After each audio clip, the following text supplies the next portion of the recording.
नमः शिवाय। जैसा कि आप सभी जानते हैं कि सावन का पवित्र महीना चल रहा है। सावन के पवित्र महीने में हम आपके लिए लेकर आ रहे हैं शिव पुराण की कथाएं। अगर आप भी शिव महिमा का वर्णन सुनना चाहते हैं और इन कथाओं का रसपान करना चाहते हैं तो आप हमारे चैनल पर विजिट कर सकते हैं। अगर आप कथाएं सुनने की इच्छा रखते हैं तो आप लोगों से निवेदन है कि आप अध्याय 1 से ही प्रारंभ करें। तो आइए कथा का प्रारंभ करते हैं।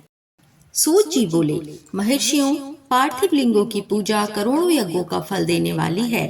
कलयुग में शिवलिंग पूजन मनुष्यों के लिए सर्वश्रेष्ठ है। ये भोग और मोक्ष देने वाला एवं शास्त्रों का निश्चित सिद्धांत है। शिवलिंग 3 प्रकार के हैं, उत्तम, मध्यम और अधम। 4 अंगुल ऊंचे वेदी से युक्त सुंदर शिवलिंग को उत्तम शिवलिंग कहा जाता है। उससे आधा मध्यम तथा मध्यम से आधा अधम कहलाता है। ब्राह्मण, क्षत्रिय, वैश्य तथा शूद्रों को वैदिक उपचारों से आदर पूर्वक शिवलिंग की पूजा करनी चाहिए। ऋषि बोले, हे सूत जी, शिव जी के पार्थिव लिंग की कुल कितनी संख्या है?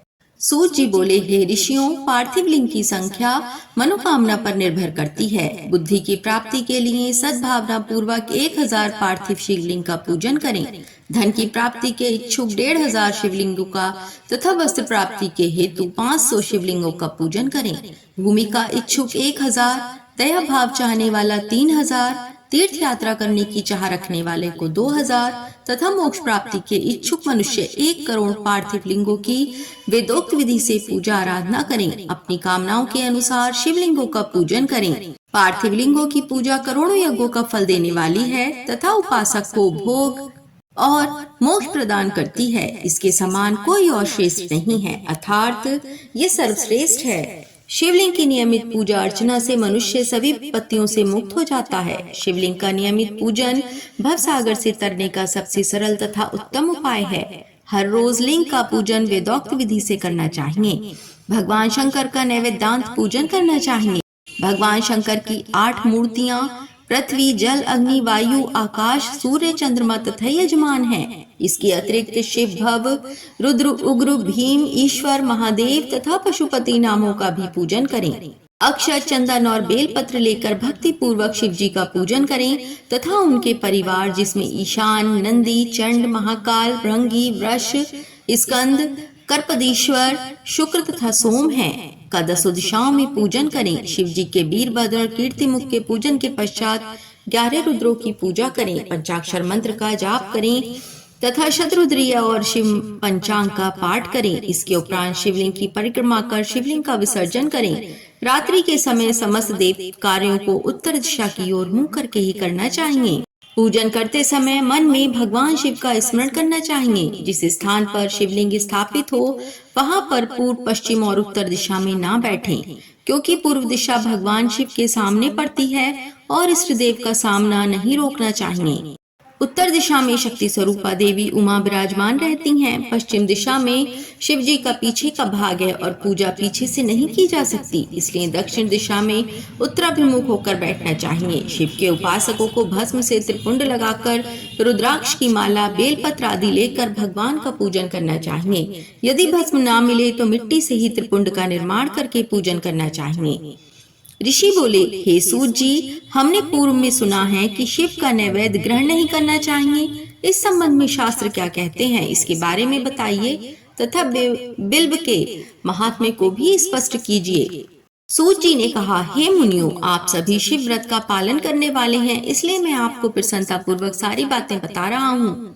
आप ध्यान पूर्वक सुने। भगवान शिव के भक्त को जो उत्तम व्रत का पालन करता है तथा बाहर भीतर से पवित्र व शुद्ध है, अर्थात निष्काम भावना से भगवान शंकर की पूजा अर्चना करता है, शिव नैवेद्य का अवश्य भक्षण करना चाहिए, क्योंकि नैवेद्य को देख लेने से ही सारे पाप दूर हो जाते हैं। उसको ग्रहण करने से बहुत पुण्यों का फल मिलता है। नैवेद्य को खाने से हजारों और अरबों यज्ञों का पुण्य अंदर आ जाता है। जिसके घर में शिव जी के नैवेद्य का प्रचार होता है उसका घर तो पवित्र है ही, बल्कि वह साथ के अन्य घरों को भी पवित्र कर देता है। इसलिए सिर झुकाकर प्रसन्नता पूर्वक एवं भक्ति भावना से इसे ग्रहण करें और इसे खा लें। जो मनुष्य इसे ग्रहण करने या लेने में विलंब करता है वह पाप का भागी होता है। शिव की दीक्षा से युक्त शिव भक्त के लिए नैवेद्य प्रसाद महाप्रसाद है। जो मनुष्य भगवान शिव के अलावा अन्य देवताओं की दीक्षा भी धारण किए हैं, उनके संबंध में ध्यान पूर्वक सुनिए। ब्राह्मणों, जहाँ से शालिग्राम शिला की उत्पत्ति होती है, वहाँ उत्पन्न लिंग में, रसलिंग में, पाषाण, रजत तथा स्वर्ण से निर्मित लिंग में, देवताओं तथा सिद्धों द्वारा प्रतिष्ठित लिंग में, केसर लिंग में, स्फटिक लिंग, रत्न निर्मित लिंग तथा समस्त ज्योतिर्लिंगों में विराजमान भगवान शिव के नैवेद्य को ग्रहण करना चंद्रायण व्रत के समान पुण्यदायक है। शिव नैवेद्य भक्षण करने एवं उसे सिर पर धारण करने से ब्रह्म हत्या के पाप से भी छुटकारा मिल जाता है और मनुष्य पवित्र हो जाता है। परंतु जहाँ चांडालों का अधिकार हो, वहाँ का महाप्रसाद भक्ति पूर्वक भक्षण नहीं करना चाहिए। बाण लिंग, लौह निर्मित लिंग, सिद्ध लिंग, उपासना से प्राप्त अथार सिद्धों द्वारा स्थापित लिंग, स्वयं लिंग एवं मूर्तियों का जहाँ पर चंड का अधिकार नहीं है, जो मनुष्य भक्ति पूर्वक स्नान कराकर उस जल का 3 बार आचमन करता है, उसके सभी कायिक, वाचिक और मानसिक पाप नष्ट हो जाते हैं। जो वस्तु भगवान शिव को अर्पित की जाती है वह अत्यंत पवित्र मानी जाती है। हे ऋषियों, बिल्व अथवा बेल का वृक्ष महादेव का रूप है। देवताओं द्वारा इसकी स्तुति की गई है। तीनों लोकों में स्थित सभी तीर्थ बिल्व में निवास करते हैं, क्योंकि इसकी जड़ में लिंग रूपी महादेव जी का वास होता है। जो इसकी पूजा करता है वह निश्चय ही शिव पद प्राप्त करता है। जो मनुष्य बिल्व की जड़ के पास अपने मस्तक को जल से सींचता है, उसे संपूर्ण तीर्थ स्थलों पर स्नान करने का फल प्राप्त होता है। बिल्व की जड़ों को पूरा पानी से भरा देखकर भगवान शिव संतुष्ट एवं प्रसन्न होते हैं। जो मनुष्य बिल्व की जड़ों अर्थात मूल भाग का गंध, पुष्प इत्यादि से पूजन करता है, वह सीधा शिवलोक जाता है। उसे संतान और सुख की प्राप्ति होती है। भक्ति पूर्वक पवित्र मन से बिल्व की जड़ में दीपक जलाने वाला मनुष्य सब पापों से छूट जाता है। इस वृक्ष के नीचे जो मनुष्य एक शिव भक्त ब्राह्मण को भोजन कराता है, उसे 1 करोड़ ब्राह्मणों को भोजन कराने का फल मिलता है। इस वृक्ष के नीचे दूध घी में पके अन्न का दान देने से दरिद्रता दूर हो जाती है। हे ऋषियों, प्रवृत्ति और निवृत्ति के 2 मार्ग हैं। प्रवृत्ति के मार्ग में पूजा पाठ करने से मनोरथ पूर्ण हो जाते हैं। ये संपूर्ण अभिष्ट फल प्रदान करता है। किसी सुपात्र गुरु द्वारा विधि विधान से पूजन कराएं। अभिषेक के बाद गहनी चावल से बना नैवेद्य अर्पण करें। पूजा के अंत में शिवलिंग को संपुट में विराजमान कर घर में किसी शुद्ध स्थान पर रख दें। निवृत्ति मार्गी उपासकों को हाथ में ही पूजन करना चाहिए। भिक्षा में प्राप्त भोजन को ही नैवेद्य के रूप में अर्पित करें। निवृत्ति पुरुषों के लिए सूक्ष्म लिंग ही श्रेष्ठ है। विभूति से पूजन करें तथा विभूति को ही निवेदित करें। पूजा करने के उपरांत लिंग को मस्तक पर धारण करें। ऋषि बोले, हे व्यास शिष्य सूत जी, आपको नमस्कार है। हम पर कृपा कर हमें परम उत्तम रुद्राक्ष तथा शिव नाम की महिमा का महात्म्य सुनाइए।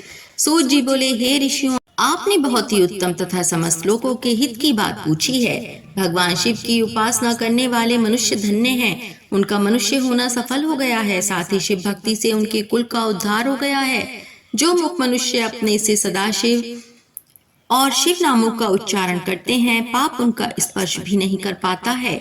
भस्म, रुद्राक्ष और शिव नाम त्रिवेणी के समान महापुण्यमय है। इन तीनों के निवास और दर्शन मात्र से ही त्रिवेणी के स्थान का फल प्राप्त हो जाता है। इनका निवास जिसके शरीर में होता है, उसके दर्शन से ही सभी पापों का विनाश हो जाता है। भगवान शिव का नाम गंगा है।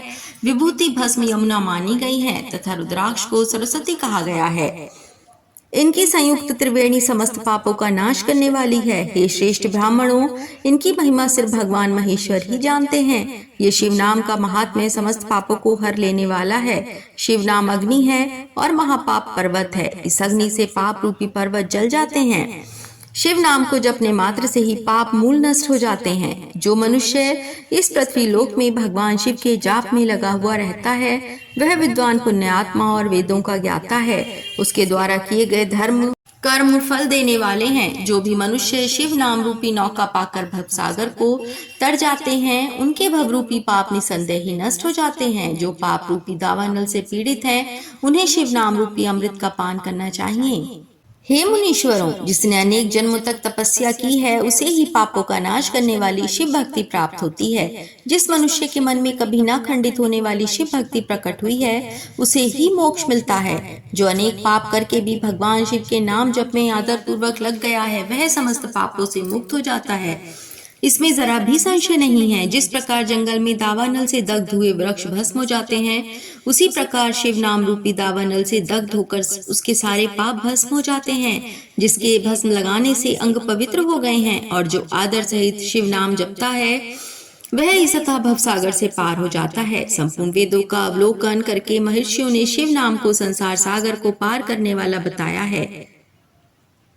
भगवान शंकर के एक नाम में भी पाप को समाप्त करने की इतनी शक्ति है कि उतने पातक कभी कोई मनुष्य कर ही नहीं सकता। पूर्व काल में इंद्रदुम्न नाम का एक महापापी राजा हुआ था और एक ब्राह्मण युवती जो बहुत पाप कर चुकी थी। शिव नाम के प्रभाव से दोनों ने उत्तम गति को प्राप्त किया। हे द्विजों, इस प्रकार मैंने तुमसे शिव नाम की महिमा का वर्णन किया है।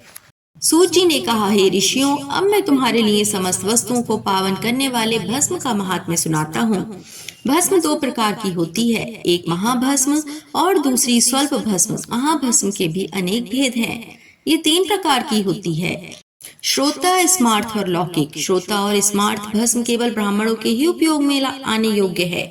लौकिक भस्म का उपयोग सभी मनुष्य जन कर सकते हैं। ब्राह्मणों को वैदिक मंत्रों का जाप करते हुए भस्म धारण करनी चाहिए तथा अन्य मनुष्य बिना मंत्रों के भस्म धारण कर सकते हैं। उपलों से सिद्ध की हुई भस्म आग्नेय भस्म कहलाती है। ये त्रिपुंड का द्रव्य है। अन्य यज्ञ से प्रकट हुई भस्म भी त्रिपुंड धारण के काम आती है।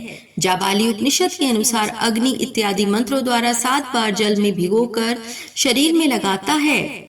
जाबाली उपनिषद के अनुसार अग्नि इत्यादि मंत्रों द्वारा 7 बार जल में भिगोकर शरीर में भस्म लगाएं। तीनों संध्याओं में जो शिव भस्म से त्रिपुंड लगाता है वह सब पापों से मुक्त होकर शिव की कृपा से मोक्ष पाता है। त्रिपुंड और भस्म लगाकर विधि पूर्वक जाप करें। भगवान शिव और विष्णु ने भी त्रिपुंड धारण किया है। अन्य देवियों सहित भगवती उमा और देवी लक्ष्मी ने भी इनकी प्रशंसा की है। ब्राह्मणों, क्षत्रियों, वैश्यों, शूद्रों, वर्ण संकरों तथा जाति भ्रष्ट पुरुषों ने भी उद्दलन एवं त्रिपुंड रूप में भस्म धारण की है। महर्षियों, इस प्रकार संक्षेप में मैंने त्रिपुंड का महात्म्य बताया है। ये समस्त प्राणियों के लिए गोपनीय है। ललाट अथवा माथे पर भुवों के मध्य भाग से भुवों के अंत भाग जितना बड़ा त्रिपुंड ललाट में धारण करना चाहिए। मध्यमा और अनामिका अंगुली से 2 रेखाएं करके अंगूठे द्वारा बीच में सीधी रेखा त्रिपुंड कहलाती है। त्रिपुंड अत्यंत उत्तम तथा भोग और मोक्ष को देने वाले हैं। त्रिपुंड की एक एक रेखा में 9 देवता हैं जो सभी अंगों में स्थित हैं। प्रणव का प्रथम अक्षर अकार, गृहपत्य अग्नि, पृथ्वी, धर्म, रजोगुण, ऋग्वेद, क्रिया शक्ति, प्रातः सवन तथा महादेव। ये त्रिपुंड की प्रथम रेखा के 9 देवता हैं। प्रणव का दूसरा अक्षर उकार, दक्षिणाग्नि, आकाश, सत्व गुण, यजुर्वेद, मध्य दिन, सवन, इच्छा शक्ति, अंतरात्मा तथा महेश्वर।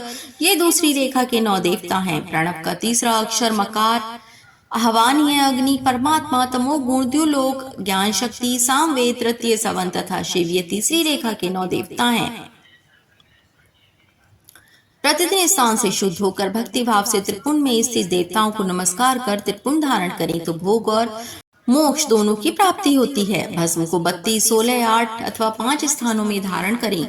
सिर, माथा, दोनों कान, दोनों आंखें, नाक के दोनों नथनों, दोनों हाथ, मुंह, कंठ, दोनों कोहनी, दोनों भुजदंड, हृदय, दोनों बगल, नाभि, दोनों अंडकोश, दोनों उरु, दोनों घुटनों, दोनों पिंडली, दोनों जांघों और 5 आदि 32 अंगों में क्रमशः अग्नि, वायु, पृथ्वी, देश, 10 दिशाएं, 10 दिक्पाल, 8 वसुंधरा, ध्रुव, सोम, आम, अनिल, प्रातः काल इत्यादि का नाम लेकर भक्ति भाव से त्रिपुंड धारण करें अथवा एकाग्रचित हो 16 स्थान में ही त्रिपुंड धारण करें। सिर, माथा, कंठ, दोनों कंधों, दोनों हाथों, दोनों कोहनियों तथा दोनों कलाइयों, हृदय, नाभि, दोनों पसली एवं पीठ में त्रिपुंड लगाकर इन 16 अंगों में धारण करें।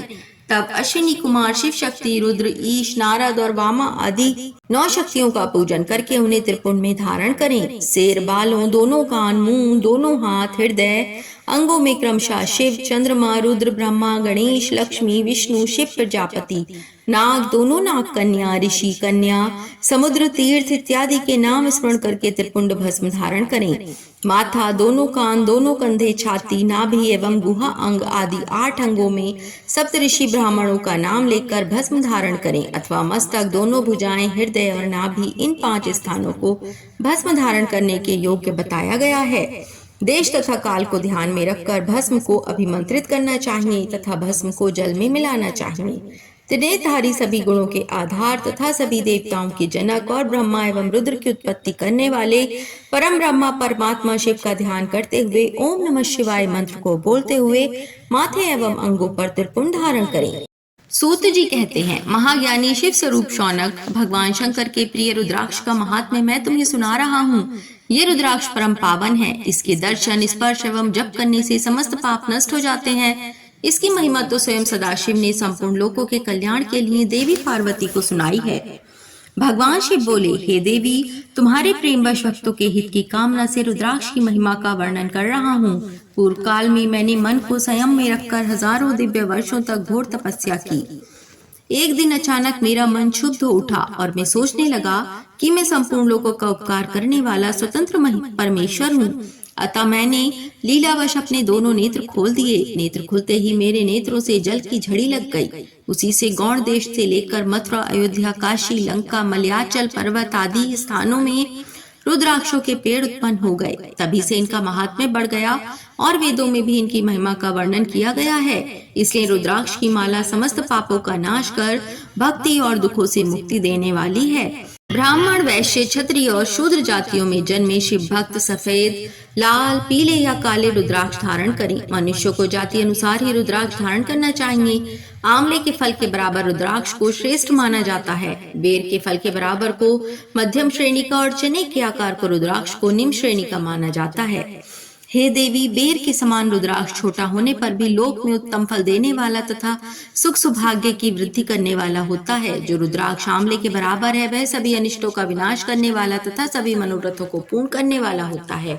रुद्राक्ष जैसे जैसे छोटा होता है, वैसे ही वैसे अधिक फल देने वाला होता है। पापों का नाश करने के लिए रुद्राक्ष धारण अवश्य करना चाहिए। ये संपूर्ण अभीष्ट फलों की प्राप्ति सुनिश्चित करता है। लोक में मंगल में रुद्राक्ष जैसा फल देने वाला कुछ भी नहीं है।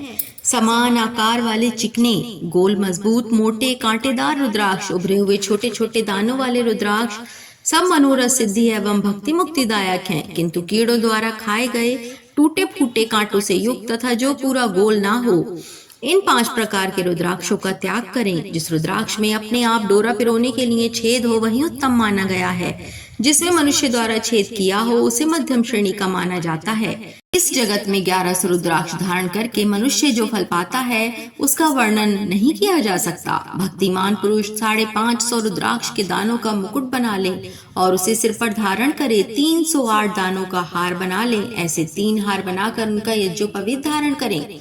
महर्षियों सिर पर ईशान मंत्र से, कान में तत्पुरुष मंत्र से रुद्राक्ष धारण करना चाहिए। गले में रुद्राक्ष, मस्तक पर त्रिपुंडधारी रुद्राक्ष पहने ओम नमः शिवाय मंत्र का जाप करने वाला मनुष्य यमपुर को नहीं जाता। रुद्राक्ष माला पर मंत्र जपने का करोड़ गुना फल मिलता है। 3 मुख वाला रुद्राक्ष साधन सिद्ध करता है एवं विद्याओं में निपुण बनाता है। 4 मुख वाला रुद्राक्ष ब्रह्म स्वरूप है।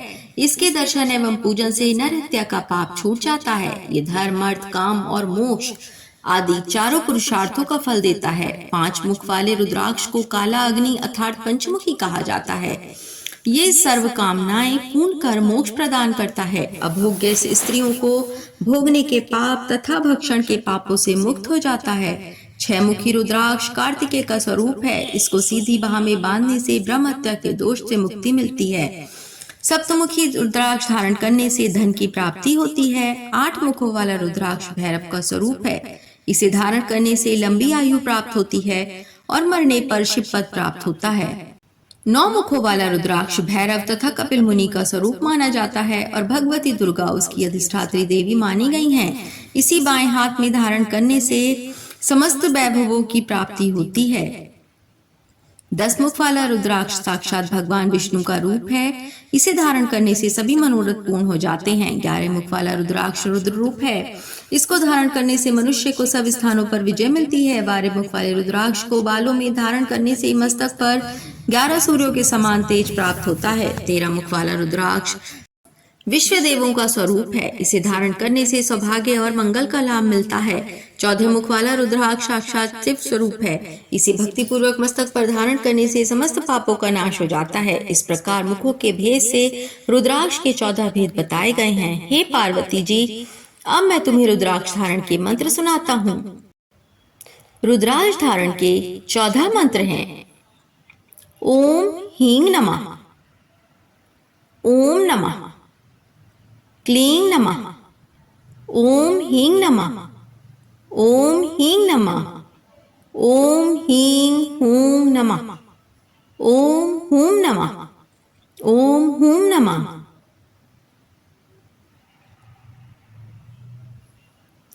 ओम हूं नमः, ओम हं हूं नमः, ओम ह्रीं हूं नमः, ओम हूं नमः, ओम क्रौम छोरो नमः, ओम ह्रीं नमः। इन 14 मंत्रों द्वारा क्रमशः 1 से लेकर 14 मुख वाले रुद्राक्ष को धारण करने का विधान है। साधक को नींद और आलस्य का त्याग कर श्रद्धा भक्ति से मंत्रों द्वारा रुद्राक्ष धारण करना चाहिए। रुद्राक्ष की माला धारण करने वाले मनुष्य को देखकर भूत प्रेत पिशाच डाकनी शाकनी दूर भाग जाते हैं। रुद्राक्षधारी पुरुष को देखकर स्वयं मैं, भगवान विष्णु, देवी दुर्गा, गणेश, सूर्य तथा अन्य देवता भी प्रसन्न हो जाते हैं। इसलिए धर्म की वृद्धि के लिए भक्ति पूर्वक मंत्रों द्वारा विधिवत रुद्राक्ष धारण करना चाहिए। मुनीश्वर भगवान शिव ने देवी पार्वती से जो कुछ कहा था वह मैंने आपको कह सुनाया है। मैंने आपके समक्ष विद्वेश्वर संहिता का वर्णन किया है। ये संहिता संपूर्ण सिद्धियों को देने वाली तथा भगवान शिव की आज्ञा से मोक्ष को प्रदान करने वाली है। जो मनुष्य इसे नित्य पढ़ते अथवा सुनते हैं वे पुत्र पौत्र आदि के सुख भोग कर सुखमय जीवन व्यतीत करके अंत में शिव रूप होकर मुक्त हो जाते हैं। ओम नमः शिवाय।